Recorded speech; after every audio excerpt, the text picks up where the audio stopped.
SUCIക്കാര് ഞങ്ങളെ കമ്മ്യൂണിസം പഠിപ്പിക്കാൻ വരികയാണ്. വളരെ വിചിത്രമായ കാര്യമാണ് കേരളത്തിൽ ഇപ്പോൾ നടന്നുകൊണ്ടിരിക്കുന്നത്. ആര്?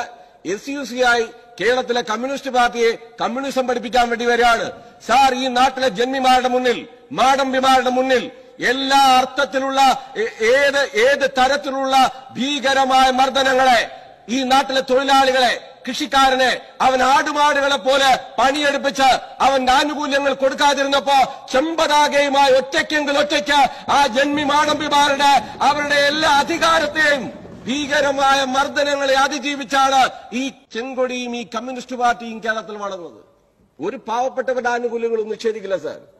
സാർ, നമ്മുടെ രാജ്യത്തിന്റെ ജനാധിപത്യ ചരിത്രത്തിൽ ഒരിക്കലും ഒരു സംസ്ഥാനത്തോട് കാണിക്കാൻ പാടില്ലാത്ത അങ്ങേയറ്റ അപകടകരമായ ഒരു ഫെഡറൽ തത്വങ്ങൾക്ക് വിരുദ്ധമായ നിലപാടാണ് കേന്ദ്രം സ്വീകരിക്കുന്നത്.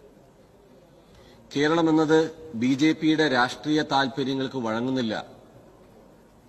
മാത്രമല്ല, അവരേറ്റവും വലിയ ശത്രുവായിട്ട് കാണുന്ന കമ്മ്യൂണിസ്റ്റ് പ്രത്യയശാസ്ത്രത്തിന് കീഴിൽ കേരളത്തിലൊരു തുടർഭരണം ഉണ്ടാവുന്നു എന്നത് അവർക്ക് വലിയ അസ്വസ്ഥതയും ആശങ്കയാണ് ഉണ്ടാക്കുന്നത്. രാഷ്ട്രീയമായി ഈ കേരളത്തിൽ വേരുറപ്പിക്കാൻ ശ്രമിക്കുന്ന BJPക്ക് അത് കഴിയാതെ വരുമ്പോൾ രാഷ്ട്രീയ കേരളത്തിന്റെ ചരിത്രത്തിൽ ആദ്യമായി ഒരു ഇടതുപക്ഷ ഗവൺമെന്റിന്റെ തുടർഭരണം ഉണ്ടാവുന്ന ആ ഗവൺമെന്റിനെ ദുർബലപ്പെടുത്താൻ ഇന്ത്യയിലെ BJP ഗവൺമെന്റ് ശ്രമിക്കുന്നതാണ് കേരളം ഇന്ന് അഭിമുഖീകരിക്കുന്ന സാമ്പത്തിക മേഖലയുടെ പ്രതിസന്ധിയുടെ ഏറ്റവും പ്രധാനപ്പെട്ട കാരണമെന്നത്. കേരളം നടത്തുന്ന വികസന പ്രവർത്തനങ്ങളെ സർ, കഴിഞ്ഞ നിയമസഭാ തെരഞ്ഞെടുപ്പിൽ കേരളത്തിലെ ഇടതുപക്ഷ ജനാധിപത്യ മുന്നണി വിശ്വസിക്കുന്ന ജനങ്ങൾ മാത്രം വോട്ട് ചെയ്തുകൊണ്ടല്ല ആ ഗവൺമെന്റ് അധികാരത്തിൽ തുടർന്നത് എന്ന് ഞങ്ങൾക്കെല്ലാം അറിയാവുന്ന ഒരു കാര്യമാണ്. ഇന്നലെ വരെ ഇടതുപക്ഷത്തെ പിന്തുണയ്ക്കാത്ത വലിയൊരു വിഭാഗം ജനങ്ങൾ ഇടതുപക്ഷത്തിന് അനുകൂലമായിട്ട് വോട്ട് ചെയ്തു. ആ വോട്ട് ചെയ്യാനുണ്ടായ ഒരു രാഷ്ട്രീയ സാഹചര്യം എന്നത് ഇടതുപക്ഷത്തെക്കുറിച്ച് കേരളത്തിലെ വലതുപക്ഷ രാഷ്ട്രീയവും വലതുപക്ഷ മാധ്യമങ്ങളും ഉണ്ടാക്കിയൊരു ചിത്രം ഉണ്ടായിരുന്നു. എന്നാൽ ആ ചിത്രത്തിന് വിരുദ്ധമായി കേരളമെന്ന നാടിനെ ഒരു മധ്യ യൂറോപ്യൻ രാജ്യങ്ങൾക്ക് തുല്യമായ ആധുനിക വികസന സംവിധാനത്തിലേക്ക് ശ്രീ പിണറായി വിജയന്റെ നേതൃത്വത്തിലുള്ള ഗവൺമെന്റ് 2016 മുതൽ നടത്തിയിട്ടുള്ള ഒരു വലിയ വികസന മുന്നേറ്റമുണ്ട്. അത് അടിസ്ഥാന വികസന മേഖലയിൽ ഉണ്ടാക്കിയിട്ടുള്ള വലിയ മാറ്റം. നമ്മുടെ റോഡുകള്, പാലങ്ങള്, ആശുപത്രികള്, സാമൂഹ്യ ജീവിതത്തിന്റെ ചുറ്റുപാട്, നാം ലോകത്തിപ്പോ കണ്ടുകൊണ്ടിരിക്കുന്ന മറ്റൊരു പ്രധാനപ്പെട്ട പ്രവണത വെൽഫെയർ സ്റ്റേറ്റിൽ നിന്ന് വലതുപക്ഷ ഗവൺമെന്റുകൾ വിഡ്രോ ചെയ്യുകയാണ്. അതൊരു പൌരന്റെ ഉത്തരവാദിത്വം മാത്രമായിട്ട് ചുരുക്കുകയാണ്. ക്ഷേമരാഷ്ട്ര സങ്കല്പത്തിൽ നിന്നും മാറി പെൻഷൻ കൊടുക്കാൻ ഞങ്ങളില്ല. ഇപ്പോ ഇന്ത്യയിലെ ഗവൺമെന്റ് തന്നെ അത് ഏറ്റവും ശക്തമായി തുടരുകയാണ്. ഇപ്പോ റെയിൽവേ യാത്ര ചെയ്യുന്ന പ്രായമുള്ളവരുടെ ആനുകൂല്യങ്ങൾ വെട്ടിക്കുറച്ചു. ക്ഷേമാനുകൂല്യങ്ങൾ നൽകേണ്ടതില്ല എന്നൊരു നിലപാടിലേക്ക് പോകുന്നു. അർഹതപ്പെട്ട പെൻഷൻ, സ്റ്റാറ്റ്യൂട്ടറി പെൻഷൻ പോലും എല്ലാ കേന്ദ്ര ജീവനക്കാരുടെ സംഘടനകളെ സമരങ്ങൾ നമ്മൾ ശ്രദ്ധിച്ചോ? അവരെല്ലാം സ്റ്റാറ്റ്യൂട്ടറി പെൻഷൻ എന്ന അവകാശത്തിന് വേണ്ടിയിട്ടാണ് സമരം ചെയ്യുന്നത്. ഒരു വെൽഫെയർ സ്റ്റേറ്റ് എന്ന കൺസെപ്റ്റിൽ നിന്ന് മുതലാളിത്ത നയങ്ങളുടെ ഭാഗമായിട്ട് വലതുപക്ഷ ആശയങ്ങളെ പിന്തുടരുന്ന ഗവൺമെന്റുകൾ വിഡ്രോ ചെയ്യുമ്പോൾ ഈ കേരളത്തിലുണ്ടാവുന്ന ഏറ്റവും പ്രധാനപ്പെട്ട നേട്ടം എന്താ?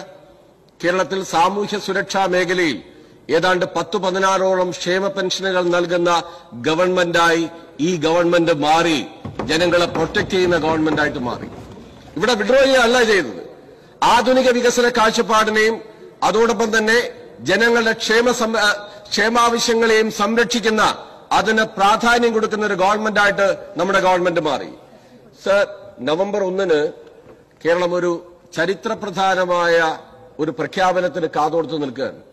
അത് 1957 EN ശങ്കരൻ നമ്പൂതിരിപ്പാട് ആരംഭിച്ച് 2025 ശ്രീ പിണറായി വിജയൻ കേരളത്തിന്റെ മുഖ്യമന്ത്രിയായിട്ടിരിക്കുമ്പോൾ നാം ദരിദ്രരില്ലാത്ത സംസ്ഥാനമായിട്ട് മാറുന്നു എന്ന ഹിസ്റ്റോറിക്കലായിട്ടുള്ള ഒരു പ്രഖ്യാപനത്തിലേക്ക് പോകുന്നു.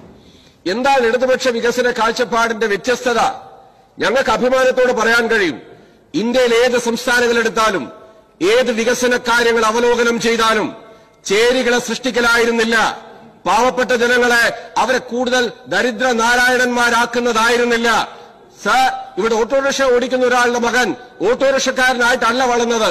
പാടത്ത് പണിയെടുക്കുന്ന ഒരു തൊഴിലാളിയുടെ മകൻ പാടത്ത് പണിയെടുക്കുന്ന തൊഴിലാളിയായിട്ടല്ല മാറിയത്. അതാണ് EM ശങ്കരൻ നമ്പൂതിരിപ്പാട് ആരംഭിച്ച് 57-ൽ അടിത്തറയിട്ട ആ ഗവൺമെന്റിന്റെ വികസന നേട്ടങ്ങളെ വിദ്യാഭ്യാസ, ആരോഗ്യ, ഭൂപരിഷ്കരണ പരിഷ്കാരങ്ങളുടെ ഭാഗമായി ഇവിടെ നല്ലതുപോലെ പഠിച്ച് ഏത് ശ്രേണിയിലും സർക്കാർ ജീവനക്കാരനാവാം, ഡോക്ടറാവാം, എഞ്ചിനീയറാവാം, സംരംഭകരാവാം, നല്ല വിദ്യാഭ്യാസത്തിലൂടെ മെച്ചപ്പെട്ട ജീവിത സാഹചര്യങ്ങളിലേക്ക് മാറി. നേരത്തെ ഇവിടെ ബഹുമാനപ്പെട്ട പ്രതിപക്ഷ നേതാവ് നിങ്ങൾ എത്ര തവണയാണ് കേരളം ഭരിച്ചത്? നിങ്ങൾ ബഹുമാനപ്പെട്ട T. സിദ്ദിഖാണ് പറഞ്ഞത്. നിങ്ങൾ 2 തവണ മാത്രമല്ലേ നിങ്ങൾ ഭരിച്ചിട്ടുള്ളൂ. നിങ്ങൾ 57-ൽ വന്നു, പിന്നീട് നിങ്ങൾ ഒരു ഘട്ടത്തിൽ വന്നു, കൂടുതൽ ഭരിച്ചത് ഞങ്ങളാണ്, ഞങ്ങളാണ് എന്നതല്ല സാർ. ഇടതുപക്ഷം കേരളത്തിൽ തറക്കല്ലിട്ട വികസന പാതയിൽ നിന്ന് ഒരു പരിധിക്കപ്പുറം കേരളത്തിന്റെ വലതുപക്ഷ രാഷ്ട്രീയത്തിന് പോവാൻ കഴിയാത്തത് ഇടതുപക്ഷം ഈ കേരളത്തിന് സമ്മാനിച്ചിട്ടുള്ള അതിന്റെ വികസന അടിത്തറയിൽ നിന്നുകൊണ്ടാണ്.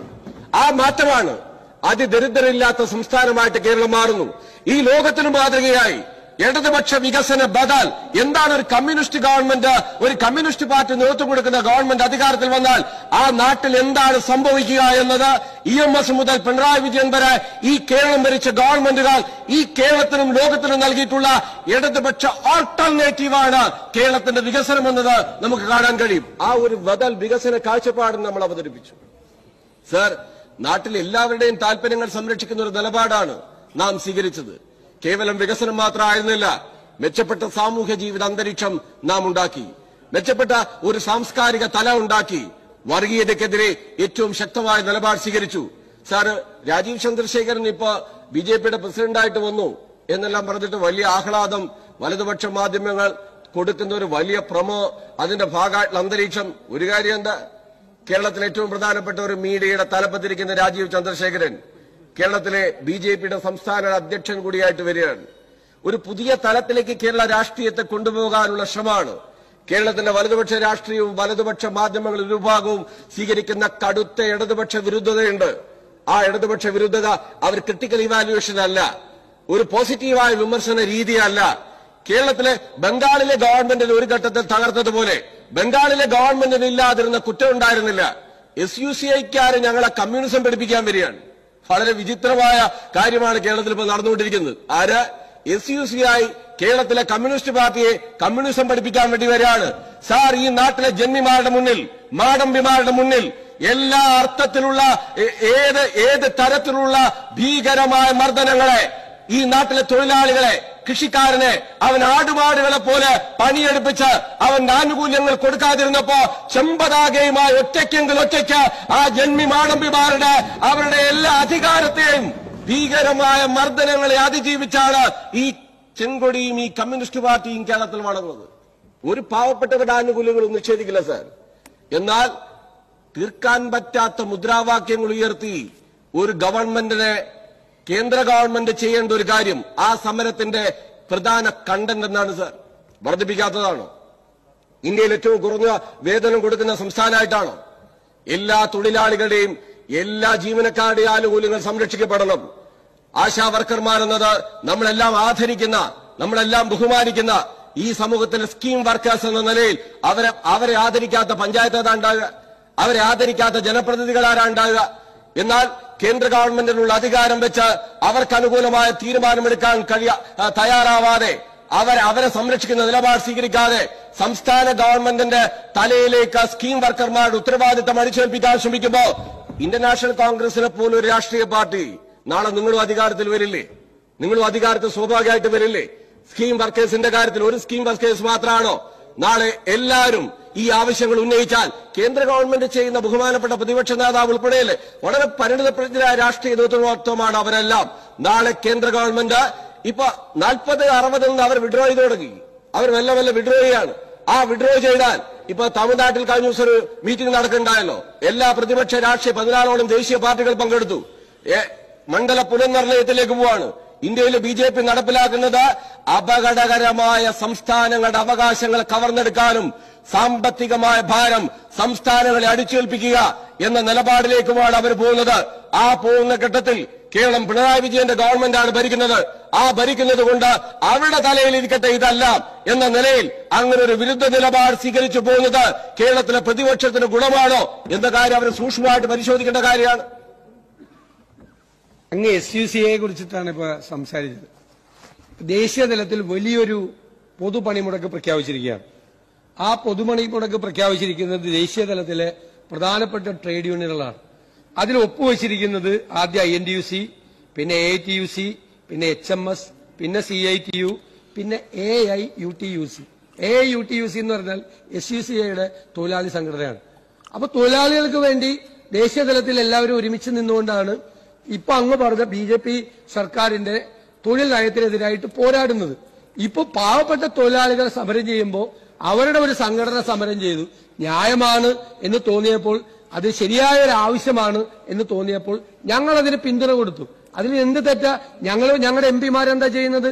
ഡൽഹിയിൽ കേന്ദ്രത്തിന്റെ ഇൻസെന്റീവ് കൂട്ടണം എന്ന് ആവശ്യപ്പെട്ടുകൊണ്ട് അവർ സമരം ചെയ്യുക.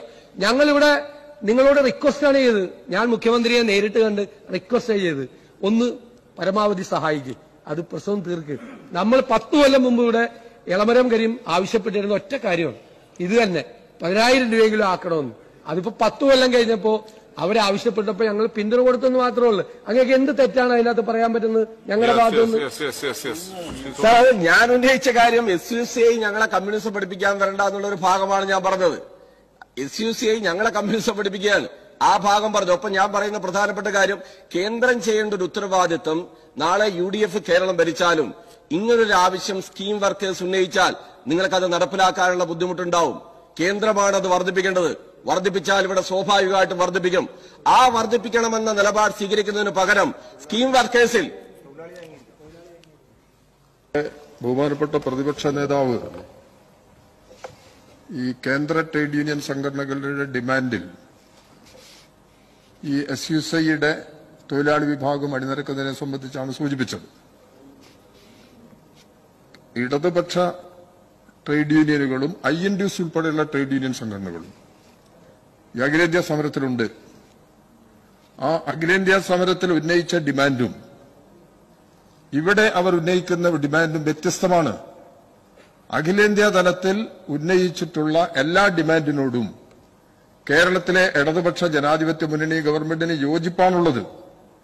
ആ യോജിപ്പിന്റെ ഭാഗമാണ് ഞാൻ നേരത്തെ ഇവിടെ ഒരു സബ്മിഷൻ അവതരിപ്പിച്ച സമയത്ത്, ചോദ്യം ഉന്നയിച്ച സമയത്ത് ഞാൻ പറഞ്ഞു, അവിടെ ഈ ദേശീയ തലത്തിൽ ഈ പണിമുടക്കിലേക്ക് പോകുമ്പോൾ ഈ പണിമുടക്കിന്റെ മുദ്രാവാക്യങ്ങളിൽ ഇപ്പോ ഉദാഹരണത്തിന് തൊഴിലുറപ്പ് ഡിമാൻഡ് 600 രൂപയാണ്. മിനിമം വേജ് അല്ല ആവശ്യപ്പെട്ടിരിക്കുന്നത്. 600 രൂപ ഒരു ദിവസം കൂലി കൊടുക്കണം, 200 തൊഴിൽ ദിനങ്ങൾ അനുവദിക്കണം എന്നുള്ളതാണ്. അത്തരം ഡിമാൻഡുകൾ ഉയർത്തി ദേശീയ തലത്തിൽ നടത്തുന്ന പണിമുടക്കിന് 100% പിന്തുണയാണ് ഇടതുപക്ഷ ജനാധിപത്യ മുന്നണി ഗവൺമെന്റിനുള്ളത്. എന്നാൽ ഇവിടെ ആശാവർക്കർമാരുടെ സമരവുമായി ബന്ധപ്പെട്ട് ഇതിന് താരതമ്യമില്ലാത്തതാണ് എന്നുള്ള കാര്യം കൂടി പറയണം.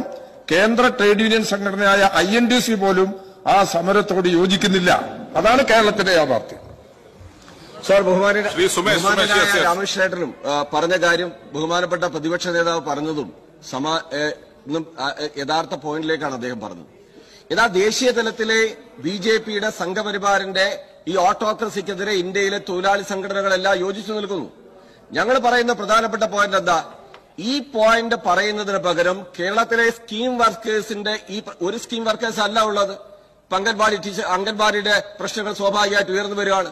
കേന്ദ്രം ഇങ്ങനെ വിഡ്രോ ചെയ്ത് പോയാൽ സ്വാഭാവികമായിട്ടും ഇവരെ അതിന്റെ മർമ്മപ്രധാനമായ പോയിന്റ് എന്താണ് സാർ? ഇവരെ തൊഴിലാളികളായിട്ട് അംഗീകരിക്കണം. ആ തൊഴിലാളികളായിട്ട് അംഗീകരിക്കാൻ തയ്യാറല്ല കേന്ദ്രമന്ത്രി. അവരുടെ സമരപന്തലിലേക്ക് പോകുന്നു. പോയിട്ട് അവർക്ക് ഈ ഉറപ്പ് കൊടുക്കുന്നില്ല, അതിന് സഹായകരമായ നിലപാട് സ്വീകരിക്കുന്നില്ല.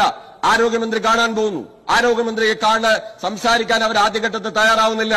ഇങ്ങനെ വന്നാൽ സംസ്ഥാനങ്ങളോട് ഒരു സൗഹൃദ മനോഭാവത്തിലുള്ള ഭരണരീതിയല്ല സ്വീകരിക്കുന്നതെങ്കിൽ എങ്ങനെയാണ് സംസ്ഥാനങ്ങൾക്ക് മുന്നോട്ട് പോകാൻ കഴിയുന്ന ഒരു സാഹചര്യം ഉണ്ടാകുക?